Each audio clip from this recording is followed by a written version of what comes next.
किसी प्रधानमंत्री की आलोचना करने का मेरा उद्देश्य नहीं है और आज तक मैंने किसी प्रधानमंत्री की कभी आलोचना की भी नहीं है। लेकिन राजीव गांधी जी ने ईमानदारी से एक ये बात कही थी, मैं क्या करूं, मैं ऊपर से 100 पैसा भेजता हूं, लेकिन मुश्किल लोगों तक 14 पैसा ये पहुंच पाता है। इस क्या किया जाए?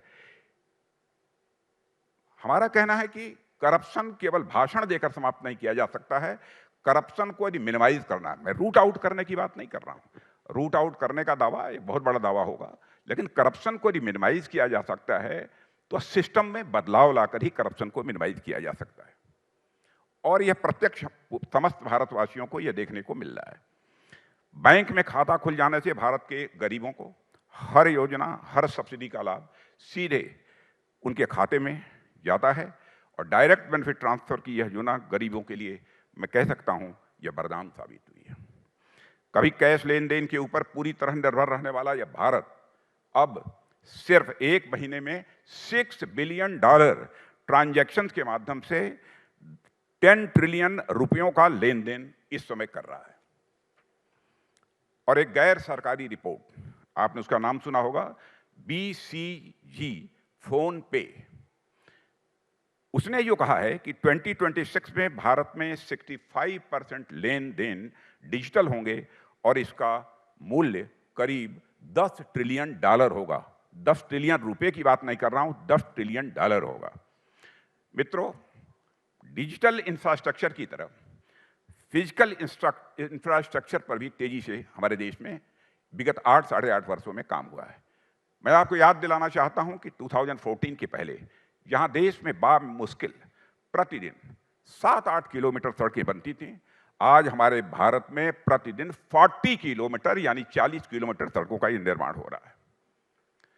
मिशन गतिशक्ति के अंतर्गत केंद्र सरकार ने $1.5 ट्रिलियन की नेशनल इंफ्रास्ट्रक्चर पाइपलाइन तैयार करने का भी निर्णय लिया है और इसके अंतर्गत एक ऐसा multi modal connectivity infrastructure master plan बनाया गया है जो देश में highways, railways, waterways, airport, metro rail बनाने की दिशा में भी तेजी से काम कर रहा है। मित्रों, याद दिलाना चाहता हूं कि एक समय था जब केवल अमीर आदमी ही हवाई यात्रा कर सकता था। आज उड़ान स्कीम के तहत हवाई चप्पल पहनने वाला व्यक्ति भी आज हवाई यात्रा कर सकता है, क्योंकि इस योजना में हवाई यात्रा का भाड़ा ₹5 प्रति किलोमीटर की दर पर तय होता है। पहले मेट्रो केवल कलकत्ता, दिल्ली में थी, आज देश के छोटे महानगरों में मेट्रो चल रही है या उस पर काम चल रहा है। मैं यहां यह भी चर्चा करना चाहूंगा, पहले 2014 के पहले केवल 70 एयरपोर्ट्स थे, लेकिन आज उनका नंबर बढ़कर 141 तक पहुंच गया है। उड़ान स्कीम का मेजर कंट्रीब्यूशन है उसमें। और आप लोगों को जानकर यह खुशी होगी कि 2022 से 2024 तक देश में केवल 242 किलोमीटर मेट्रो रेल बनाई गई थी, जबकि 2017 से अब तक 988 किलोमीटर मेट्रो ट्रेन का यह निर्माण हुआ है। अब भारत में कुल मेट्रो रेल की लंबाई जापान से भी ज़्यादा हो गई है और आज से कुछ साल पहले लोग इसकी कभी कल्पना भी नहीं कर सकते थे कि भारत में ऐसा भी होगा। मित्रों, मैं यहाँ पर स्टार्टअप्स की मैं चर्चा करना चाहूँगा। आज देश में एक डायनेमिक स्टार्टअप्स इकोसिस्टम तैयार हुआ है और मैं आपको जानकारी यह भी देना चाहूँगा कि आज 80 स्टार्टअप्स प्रतिदिन भारत में तैयार हो रहे हैं। 80 स्टार्टअप्स। आप कल्पना कीजिए कि जिस भारत देश में 2014 में मुश्किल 400-500 स्टार्टअप्स थे, उनकी संख्या आज बढ़कर 80,000 से अधिक हो गई है। या रजिस्टर्ड स्टार्टअप्स की मैं बात कर रहा हूं आपको, और इनमें से करीब 20,000 तो केवल 2021 में रजिस्टर हुए हैं। यूनिकॉर्न्स का जहां तक सवाल है, यूनिकॉर्न्स का नंबर आज 107 हो गया है और हर महीने 2, 3, 4, 5 यूनिकॉर्न्स इस भारत में तैयार हो रहे हैं। यूनिकॉर्न्स का मतलब होता है कि जिनकी आमदनी पूरी कैपिटल $1 बिलियन से अधिक की हो। आज देश में एक इंटीग्रल डोमेस्टिक मार्केट बनाने की दिशा में भी प्रयास प्रारंभ किए गए हैं और पुराने पढ़ चुके करीब 1,500 कानूनों को हम लोगों ने समाप्त कर दिया है। श्रम कानूनों को भी सिंप्लीफाई करके कोडिफाई कर दिया गया है और 2017 में पूरे देश में वन नेशन वन टैक्स की मंशा से जीएसटी लागू किया गया। जब लागू किया गया था काफ़ी लोगों की शिकायतें थीं, मगर आज 5 साल बाद जीएसटी के लागू होने के फायदे अब सारी भारत ही नहीं देख रहा है बल्कि पूरी दुनिया देख रही है। और आज पिछले लगभग 9 महीनों से देश में 1.4 लाख करोड़ से अधिक का जीएसटी कलेक्शन यह प्रति माह हो रहा है।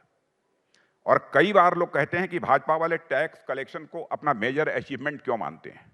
मित्रों, किसी देश में जब टैक्स बायंसी नहीं होती है तो उस देश की व्यवस्थाएं कायम नहीं रह सकती हैं, बरकरार नहीं रह सकती हैं। विकास के साथ साथ गरीब कल्याण की योजनाएं भी टैक्स कलेक्शन पर ही बहुत कुछ निर्भर करती हैं। यदि टैक्स का अच्छा कलेक्शन नहीं होता तो किसानों को न तो सम्मान निधि का लाभ मिलता, न गरीबों को कोरोना के संकट और उसके बाद भी मुफ्त अनाज न मिलता, इलाज न मिलता, और तो और देश के मान सम्मान स्वाभिमान की रक्षा करने के लिए आवश्यक धन भी मुहैया न होता। और आज देश की आर्थिक स्थिति समृद्ध होती है।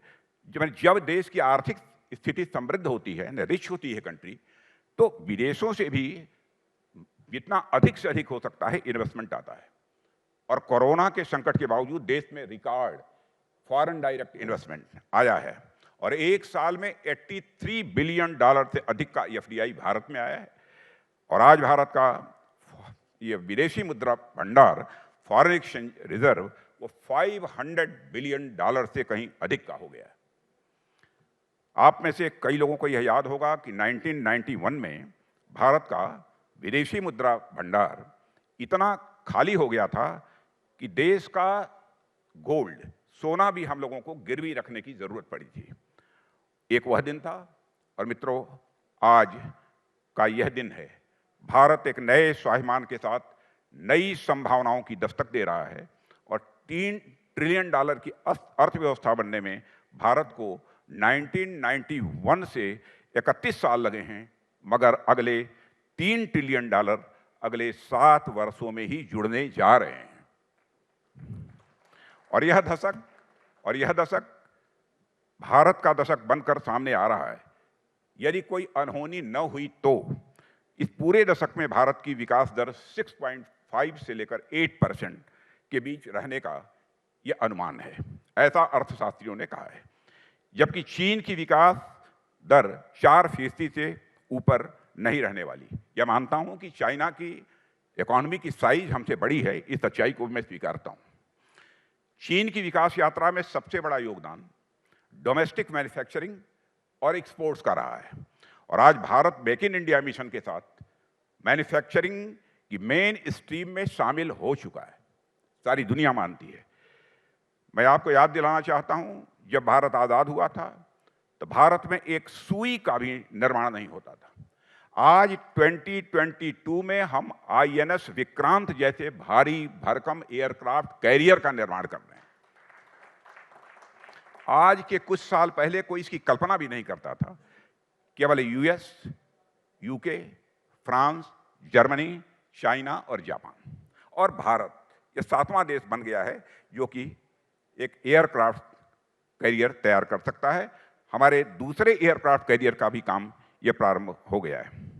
और मैं यह जानकारी आपको देना चाहता हूं, यह INS विक्रांत एयरक्राफ्ट जो कैरियर है, यह 73 या 74% इंडिजिनस है।